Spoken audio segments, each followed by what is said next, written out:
Hello বন্ধুরা, কেমন আছো? আশা করি তোমরা সবাই ভালো আছো, সুস্থ আছো এবং জাস্ট ফাটাফাটি আছে। আমি কিন্তু দারুণ আছি। নতুন একটা ভিডিওতে তোমাদের অনেক ওয়েলকাম, অনেক স্বাগত জানিয়ে আজকে ভিডিওটা স্টার্ট করছি। টাইটেল থাম্বনেল দুটো থেকে বুঝতে গেছো আজকে আমি কাকে নিয়ে ভিডিও করবো। আজকে আমি অবশ্যই ভিডিও করবো ক্রিয়েশন অফ মৌকে নিয়ে। তোমরা তো সবাই চেনো ক্রিয়েশন অফ মৌকে, তোমরা প্রত্যেকে চেনো, একজন বড় ব্লগার। প্রায় 2 লাখের কাছাকাছি সাবস্ক্রাইবার হয়ে গেছে। তো নতুন করে আর পরিচয় দেওয়ার কিছু নেই। কিন্তু আমি কিন্তু ক্রিয়েশন অফ মৌকে নিয়ে এর আগে কিন্তু তেমন একটা কিন্তু ভিডিও বানাইনি বলতে কি একটা হলেও বানাইনি। তো আজকে কিন্তু কোনো নেগেটিভ ভিডিও না, কারণ ওকে নিয়ে বলার মতো কোনো নেগেটিভিটি আমার কাছে নেই। কারণ সত্যি কথা বলতে আমার চোখে দেখা একজন সৎ বলো বা সব দিক থেকে খাঁটি একজন ব্লগার হচ্ছে কিন্তু এই ক্রিয়েশন অফ মৌ। এই ক্রিয়েশন অফ মৌকে সত্যি আমার এতটাই ভালো লাগে, কারণ ও কোনো ঝঞ্ঝাটের মধ্যে নেই, কোনো ঝামেলার মধ্যে থাকে না। নিজের মতন ভ্লগিং করে, নিজের মতন ভ্লগিং মানুষকে উপহার দেয়, প্রচুর ভিউজ কামায়। এটাই ওর জীবনের লক্ষ্য। এত বড় একটা রোগের সাথে ও লড়াই করে কিন্তু ও ফিরে এসেছে। তো ওর স্ট্রাগলটা অন্য লেভেলের স্ট্রাগল। এত শরীরে এত কষ্ট নিয়েও কিন্তু সংসারের যাবতীয় কাজকর্ম, সেই সকাল থেকে সেই সন্ধে অবধি সমস্ত কাজকর্ম একা হাতে করা, বা কী করে আরও ব্লগিং চ্যানেলটা উন্নতি হবে, কী করে কী হবে, প্রত্যেকটা ব্যাপারে কিন্তু ও একেবারে সচেতন থাকে।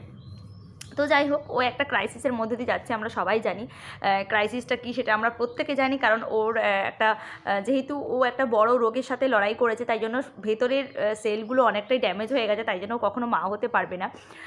মানে প্রাকৃতিক নিয়মে কখনো মা হতে পারবে না, কিন্তু আইভিএফের মাধ্যমে মা হতে পারবে। এটা ডাক্তারের কাছে সাজেস্ট করে সমস্ত কিছু ওরা ঠিক করেছে যে, এবং মাইন্ড একেবারে সেট করে নিয়েছে যে ওরা আইভিএফ ট্রিটমেন্টটা করাবে।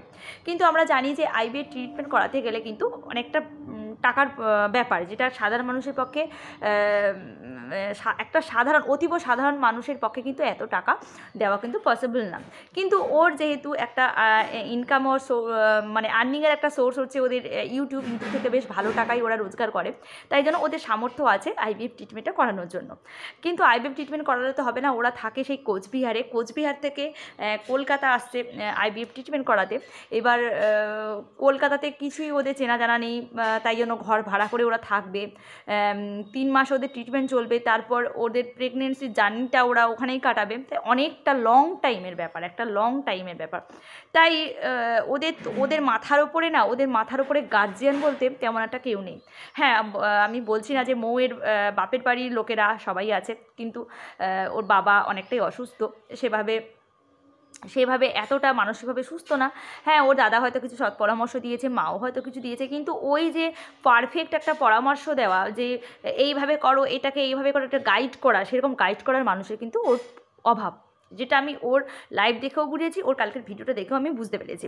তাই জন্য ও সমস্ত ভিউয়ার্সদের কাছে বলেছে যে তোমরাই বলে দাও যে আমি কি করব। তো ব্যাপারটা হচ্ছে এইরকম যে যেহেতু ওরা কলকাতায় গিয়ে ট্রিটমেন্টটা করাবে, তাই জন্য ওর শাশুড়ি মা তো সঙ্গে যাবেই, কারণ যে কোনো একজন মহিলাকে সঙ্গে থাকাটা খুব দরকার। ওই সময় ভারী জিনিস তুলতে পারবে না, অনেক যেমন একটা প্রেগনেন্সি পিরিয়ডের মধ্যে দিয়ে যেমন একটা মহিলারা যায় তেমনভাবে যাবে। তো কিন্তু ওর হাজব্যান্ড যে কল্লোল, সে কিন্তু কোচবিহারে থেকে যাবে, এরকমটা ওরা প্ল্যান নিয়েছে।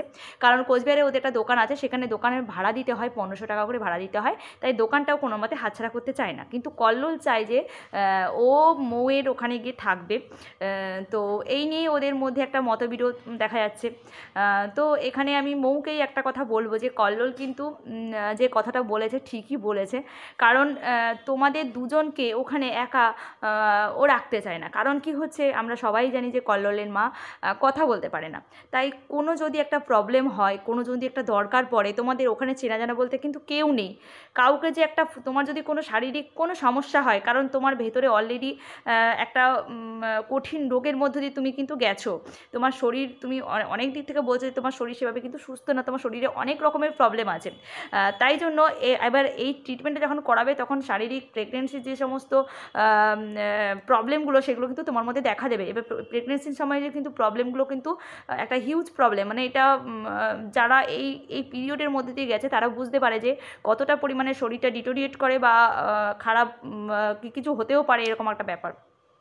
তো সেই বলছি না যে সবার ক্ষেত্রে সবার হয়, এবার সবার প্রেগনেন্সি জানি স্মুথলিও হয়, সবার আবার একটু জটিল টাইপেরও হয়। যেহেতু তোমরা আইভিএফ ট্রিটমেন্ট করাচ্ছ, তোমাদের সাবধানতা সবথেকে বেশি জরুরি।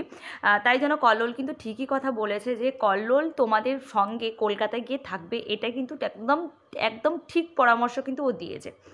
দেখো তোমাদের এখন আর্থিক অবস্থা যা, তোমাদের এখন যা আর্থিক অবস্থা, তোমরা ইউটিউব থেকে যা আর্নিং করো, তোমরা ওই দোকানটা পারলে কিন্তু রাখতে পারো। মাত্র 1500 টাকা ভাড়া, এমন কিছু ভাড়া নয়। বা ওখানে একটা তোমাদের বিশ্বস্ত কোনো ছেলেকে তোমরা, আর হয়তো মাল কিনলে না, তোমাদের যা মাল তোলা আছে সেই মালগুলো কোনো একটা বিশ্বস্ত ছেলেকে ওই দোকানে রেখে দিলে, তাকে কিছু মাইনে বেশিছে রেখে দিলে, দোকানটাও তোমার থাকলো, এবার কিছু সেখান থেকে আর্নিংও হলো। তো সেরকম যদি কোনো কল্লোলের বন্ধু বান্ধব বা সেরকম বিশ্বস্ত যদি কেউ মানুষ থাকে, তাহলে হয়তো এটা দেখতে পারো যে ওখানে একটা কেউ ছেলেকে রেখে দিলে, আর কল্লোল এখানে কলকাতায় এসে থাকলো। ওর যদি মনে হলো যে আমার একটু বাড়ি যাওয়ার দরকার আছে, তখন হয়তো 2 মাস অন্তর একবার হয়তো বাড়ি গিয়ে একদিন থেকে আবার হয়তো চলে আসতে পারলো। কারণ তো কলকাতা থেকে কোচবিহার ডেলি প্যাসেঞ্জারি করা কখনোই সম্ভব না। প্রায় 12-13 ঘন্টা টাইম লাগে আপ ডাউন, তোমরা বলছো, মানে তোমার কথাতে তো অনেকটাই টাইম লাগে। তাই জন্য আমার মনে হয় দোকানটা ছেড়ে দেওয়া, কারণ দোকানটা যেরকম পজিশনে বলছো, হয়তো ভবিষ্যতে যদি দোকানটা তুমি নাও, তাহলে দোকানটা হয়তো অনেক টাকা রেট পড়ে যাবে, এই টাকায় তোমরা হয়তো পাবে না। তাই দোকানটা হাতছাড়া করা বোকামির কাজ হবে। দোকানটা রেখে দাও, ভাড়াটা দিয়ে কোনো একটা বিশ্বস্ত ছেলে থাকলে ওই দোকানে বসিয়ে রাখতে পারো। তো এটা গেল প্রথম পয়েন্ট আমার। আর দ্বিতীয় হচ্ছে, এই নিয়ে কল্লোলের সাথে রাগারাগি করার কিছু নেই। কারণ কল্লোলের দিক থেকে হয়তো কল্লোল সবটা হয়তো বুঝিয়ে বলতে পারেনি তোমাকে, সেই জন্য হয়তো দেখো কল্লোলকে আমরা দেখেছি না, খুব সোজাসাপটা একটা ছেলে, মানে সেভাবে গুছিয়ে কথা বলতে পারা বা সেভাবে মানে একটা বুদ্ধি দিয়ে কথা বলা, এটা কিন্তু ওর মধ্যে একটু অভাব আছে, যেটা আমি ব্লগে বা চ্যানেলগুলোতে দেখতে পাই। যে কথা বলার মানুষের কথা বলার ধরন একটা অন্যরকম হয় না, তো ধরন দেখে বোঝা যায় যে ওই একটু সাদা সরল টাইপের বা সোজাসাপটা টাইপের মানুষ আর কি, সবটা যুক্তি দিয়ে বিচার বিবেচনা করতে পারে। দেখো একটা মেয়ে কিন্তু বয়স যাই হোক না কেন, একটা মেয়ে কিন্তু একটা ছেলেদের থেকে কিন্তু অনেক বেশি কিন্তু অ্যাডভান্স বা অনেক বেশি ম্যাচিওর, যেটা ছেলেরাও কিন্তু অনেকটা ম্যাচুরিটি অনেক পরে আসে। তাই জন্য বলবো যে এতে রাগারাগি করার কিছু নেই। তোমরা একটা ঠান্ডা মাথায় প্ল্যান করো, একটা ডিসিশান নাও। আমার মনে হয় কল্লোল তোমার সঙ্গেই থাকুক, কারণ ওখানে একটা ছেলের খুব দরকার। যেহেতু হ্যাঁ, ওনার শাশুড়ি মা, মানে তোমার শাশুড়ি মা যদি সুস্থ হতো, যদি কথা বলতে পারতো না, তাহলে হয়তো এতটা প্রবলেম হতো না। যেহেতু উনি কথা বলতে পারে না, তাই তোমার যদি কোনো প্রবলেম হয়, ও কল্লোলকে ফোনটা পর্যন্ত করেও বলতে পারবে না যে মমির এই সমস্যাটা হয়েছে। তাই আমার মনে হয় কল্লোল ওখানে থাকাটা খুব দরকার। আর হ্যাঁ, ও খুব ভালো ছেলে, আমার মনে হয় না তোমাকে এইসব বিষয়ে ওকে কোনো কথা শোনায় বা কিছু, সবটাই জেনে শুনে কিন্তু তোমাকে বিয়ে করেছে।